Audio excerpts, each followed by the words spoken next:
तुम्हें कितनी बार बताया है, मेरे तैयार होने से पहले मेरा नाश्ता तैयार हो जाना चाहिए। शादी के 20 साल बाद भी मुझे क्यों बार बार एक ही बात बतानी पड़ती है? राधा, तुम्हें क्या है? तुम तो आराम से घर पर रहोगी, मुझे काम पर जाना पड़ता है। तुम हो कि हमेशा बेवकूफ़ों जैसी हरकत करती हो। अगर तुम ये जानबूझकर करती हो तो याद रखना, मुझसे बुरा कोई नहीं होगा। आज भी राहुल का पारा चढ़ा हुआ था। इन कटु शब्दों में अपना गुस्सा उतारते हुए, गीला तौलिया कुर्सी पर फेंकते हुए राहुल गुस्से से राधा की तरफ देखने लगा। राधा के लिए राहुल का ये बेवजह का गुस्सा कोई नई बात नहीं थी।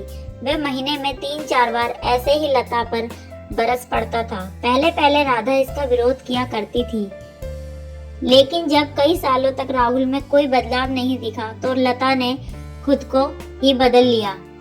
अब राहुल के कुछ भी कहने से राधा को कोई फर्क नहीं पड़ता था। राहुल की हर बात को वो चुपचाप सिर नीचे झुकाए सुन लेती थी। शादी के पहले 6 साल तक राधा ने पूरी कोशिश की थी कि राहुल को बदला जाए, लेकिन फालतू का गुस्सा करना और बाद में राधा को भला बुरा कहना, ये मानो जैसे उसकी आदत बन गई थी। कोई भी बात विवाद होता तो राहुल सीधा राधा को बोल देता, अगर मैं तुम्हें अच्छा नहीं लगता तो क्यों नहीं चली जाती अपने मायके, क्यों रहती हो मेरे साथ? इतना सब कुछ होने के बावजूद राधा राहुल के साथ ही रहती, क्योंकि उसे अपनी बेटी की फिक्र थी। और वह जाती भी तो कहाँ, अपने बूढ़े हो चुके माँ बाप को इस उम्र में परेशान करना वह नहीं चाहती थी। समाज और लोग क्या कहेंगे, ये भी तो उसे देखना था। वह इतनी पढ़ी लिखी भी तो नहीं थी कि खुद जाकर कोई नौकरी कर सके और अपना और अपनी बेटी का पालन पोषण कर सके। राधा को ये अब अपनी फिक्र नहीं थी, उसको फिक्र थी बस अपनी शादी लायक हो रही बेटी की। राधा नहीं चाहती थी कि पति पत्नी के झगड़े की वजह से नेहा डिस्टर्ब हो। नेहा की पढ़ाई पूरी हो चुकी थी, उसके लिए अब शादी के रिश्ते आने लगे थे। कई रिश्तों को नेहा ठुकरा चुकी थी। 2-3 महीने बाद एक अच्छा रिश्ता आया। रिश्तेदारों और पहचान के लोगों ने भी लड़के के बहुत गुणगान किए थे। राहुल एक शाम अपनी बेटी के पास बैठकर उसे बताने लगा, नेहा बहुत अच्छा लड़का है, पढ़ा लिखा है, बड़ा घर है, बहुत अच्छी नौकरी है। ऐसे रिश्ते बार बार नहीं आते।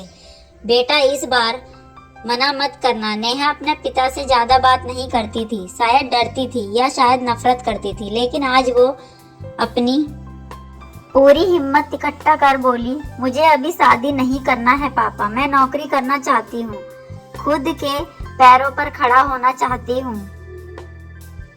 हाँ तो उसमें क्या बड़ी बात है, मैंने लड़के से बात की है, वह तुम्हें किसी बात के लिए नहीं रोकेगा। तुम शादी के बाद भी नौकरी कर सकती हो, वह तुम्हें नौकरी के लिए परमिशन दे देगा। राहुल बोला, मेरा नौकरी करना या ना करना उसकी परमिशन पर क्यों डिपेंड रहेगा पापा? नेहा ने पूछा। मैं कह रहा हूँ ना, तुम्हें किसी भी चीज की कमी नहीं होगी वहाँ। ऐसे रिश्ते बार बार नहीं आते, इसे ठुकरा मत, बहुत खुश रहोगी तुम वहाँ। राहुल बोला, पापा क्या मैं उतनी ही खुश रहूंगी जितनी मम्मी इस घर में खुश है? नेहा ने तंज कसते हुए कहा। आज तुम्हारी जबान कुछ ज्यादा नहीं चल रही है? राहुल गुस्से से आंखें बड़ी करते हुए बोला, पापा मुझे शादी ही नहीं करनी है, क्योंकि शादी के बाद अगर वह लड़का आपके जैसा निकला तो मैं क्या करूंगी? मुझे आपके जैसा जीवन साथी नहीं चाहिए जो बिना बात के मुझ पर हमेशा चिल्लाए। मुझे भी कुछ अपनी पसंद का लेना हो तो 10 बार सोचना पड़े, कहीं वे नाराज ना हो जाए। मेरी तबीयत कैसी भी हो उससे परवाह ना हो। रोटी थोड़ी मोटी बन जाए तो घर सर पर उठा ले, उसकी चेक बुक ना मिले तो मेरा ही दोस्त निकाले, और हर छोटी मोटी बात पर मुझे मायके जाने के लिए कहे। नेहा ने अपना दिल खाली करते हुए पापा से सब कह दिया। राहुल का गुस्सा 7वें आसमान पर था, लेकिन उसके मुंह से एक भी शब्द नहीं फूट रहा था। वो नेहा की बातें सुन रहा था। नेहा उतना ही बोलकर चुप नहीं हुई। आज पहली बार अपने पापा के सामने इतना कुछ बोल रही थी। पापा, आपने माँ के साथ हमेशा गलत व्यवहार किया है। आप अपने ऑफिस का गुस्सा बिना सोचे समझे माँ पर उतार देते हैं। कभी इस बात की परवाह की है उन्हें कैसा लगता होगा? आपकी बातें सुन सुनकर माँ ने अपना स्वाभिमान खो दिया है।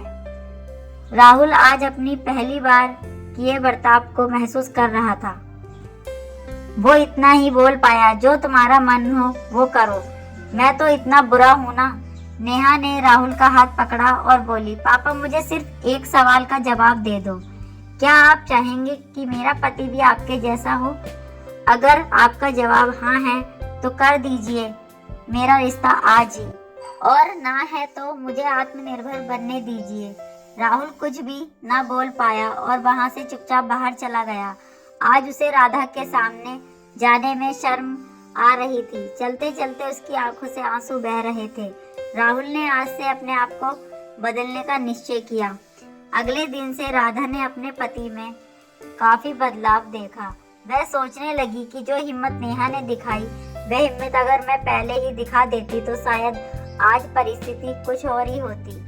अब नेहा पढ़ लिख कर अच्छी नौकरी करने लगी थी और 3 साल बाद उसके लिए एक अच्छा रिश्ता आया। और उसकी विदाई पर राहुल बोला, बेटा तू हमेशा खुश रहेगी क्योंकि तेरा पति तेरे बाप जैसा नहीं है। राहुल की ये बात सुनकर राधा और नेहा की आंखों से आंसू बहने लगे। अब आप ही बताओ दोस्तों, ऐसी स्त्रियों का सच्चा घर कौन सा है? आखिरकार वह किस घर को अपना कहें?